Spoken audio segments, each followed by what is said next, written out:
Hello guys, তো চলে এলাম আবারও আর একটা ব্লগ নিয়ে।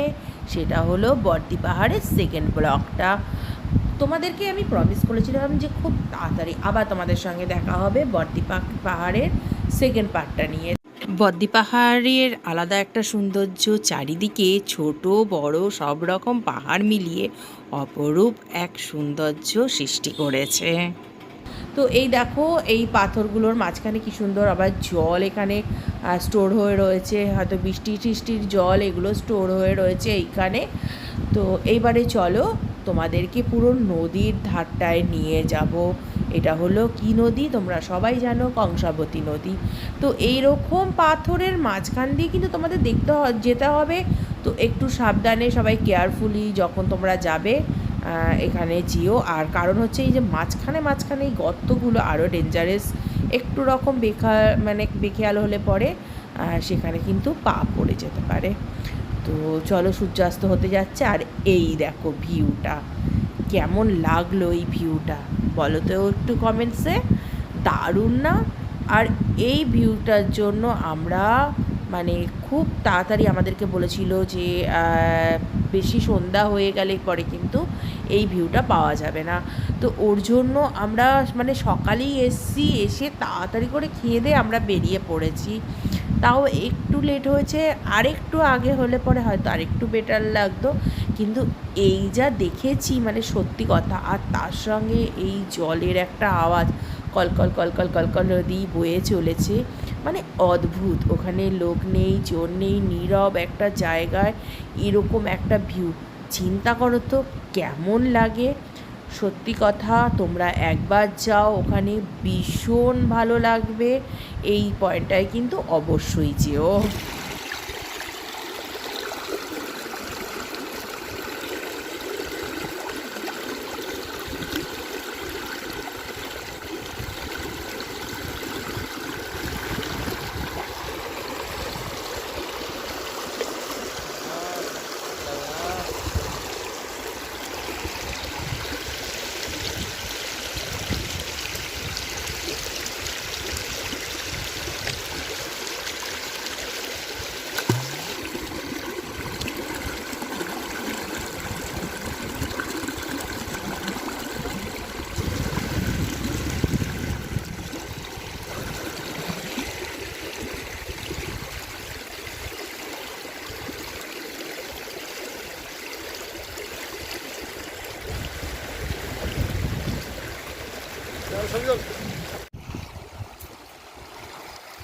পূজা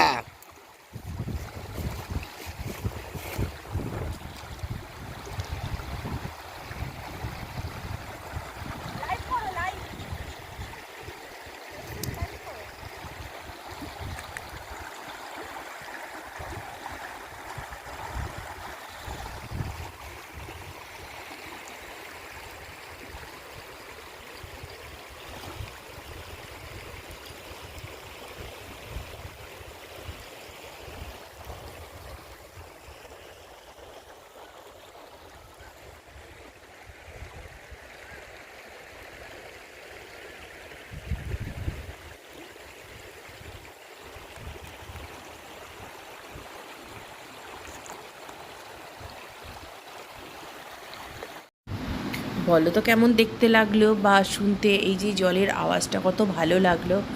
তো যাই হোক, এই জায়গাটা কিন্তু যখন যাবে বদ্দি পাহাড়ের একটা তোমরা পয়েন্ট হিসাবে ধরে রেখো, খুবই সুন্দর জায়গাটা।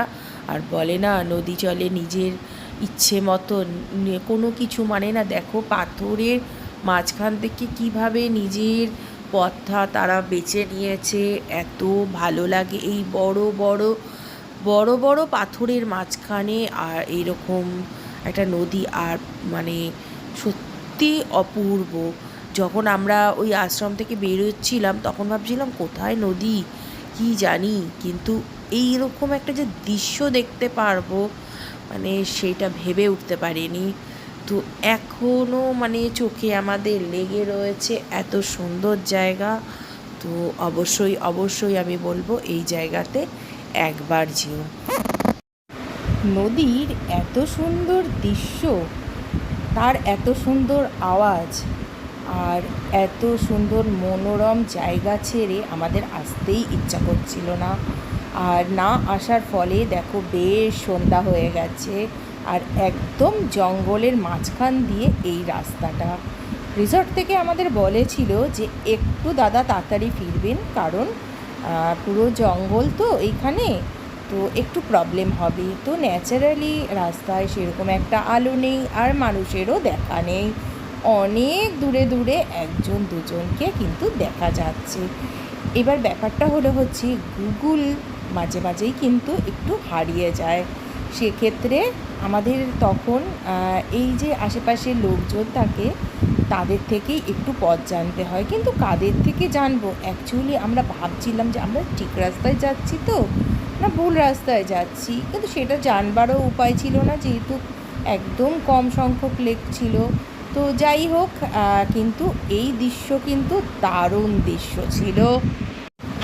অ্যাকচুয়ালি কিন্তু আমাদের একটা অ্যাডভেঞ্চার লাগছিল। আর আকাশকে দেখো, মনে হচ্ছে না কেউ রং তুলি দিয়ে কি সুন্দরভাবে এঁকে দিয়ে গেছে, কোথাও লাল, কোথাও ডার্ক নীল, কোথাও কালচে।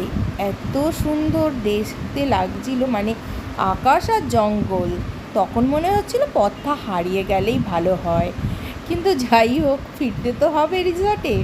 তো সেই ওই একজন দুজনের কাছ থেকেই আমরা একটু রাস্তাটা মানে জেনে নিয়েছিলাম যে আমরা ঠিক রাস্তায় আছি কিনা। তারা বলল একদম পারফেক্ট রাস্তায় আছেন, এই রাস্তায় যাবেন। কেননা এখানে অ্যাকচুয়ালি আমরা পরে বুঝতে পারলাম রাস্তা হারাবার জায়গা নেই, কারণ একটাই তো রাস্তা।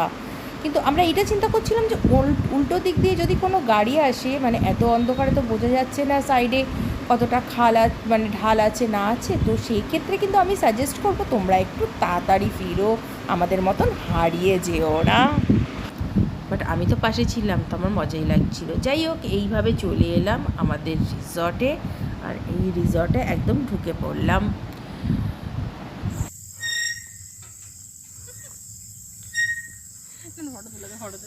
পুরো ব্যাকগ্রাউন্ডটা অন।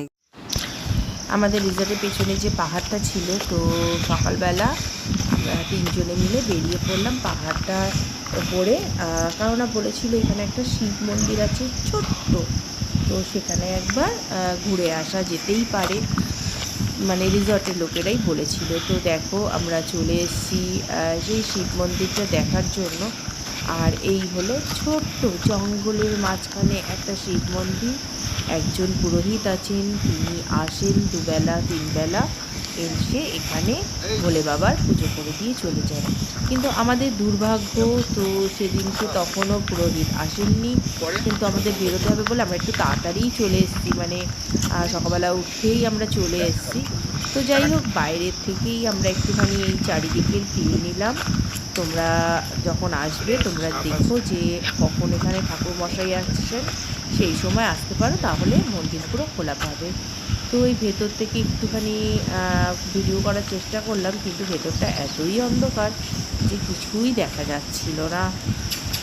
তো চলো, তো এবারে জঙ্গলটাকে একটু তোমাদেরকে, খুব ঘন কিন্তু এই জঙ্গল, তোমরা দেখলেই বুঝতে পারছো প্রচণ্ড এখানটা কিন্তু ঘন। আর তোমাদের একটা ভালো জিনিস দেখাবো। আর এই দেখো এখানে না আমাদের সাথে দুটো না ডগি আছে, সেটা হলো রিসর্টেরই ডগি। তারা এখানে যারা গেস্ট আসে তাদের সঙ্গে এখানে আসে। আর এই দেখো সাপের বিল, একটা না অনেকগুলো। আর এই দেখো আমাদের এই ছোট্ট যাত্রাতে আমাদের দিনের জন্য সঙ্গী, ঠিক আছে? ভীষণ ভালো এরা, ভীষণই ভালো। আর এখান থেকে কংসাবতীর ভিউটা দেখো, খুব সুন্দর এই ভিউটা।